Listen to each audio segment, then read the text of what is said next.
Hi, I'm Kevin Enns-Rempel, Director of the Library at Fresno Pacific University.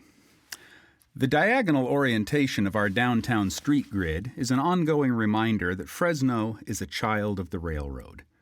When the Central Pacific Railroad laid tracks through the San Joaquin Valley in the early 1870s, it followed the diagonal orientation of the valley rather than the compass points.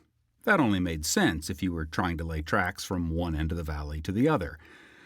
Wherever the Central Pacific chose to place a station along those tracks, furthermore, it only made sense to lay out the new street grid with the same orientation as the railroad line. As a result, Fresno's original streets are laid out on a roughly 45-degree angle, a characteristic that Fresno shares with most other valley cities along the railroad. But beyond the original city grid, there were other roads serving the various agricultural colonies and individual farms of the valley. Most of these roads were oriented to the compass points, and the meeting points of those two systems created awkward diagonal intersections.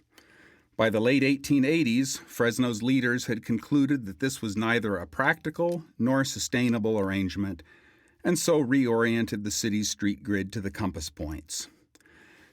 The earliest streets to be laid out on the new grid were mostly north of Divisadero Street, evidence that even in the late 1880s, the primary direction of Fresno's urban sprawl had already been determined.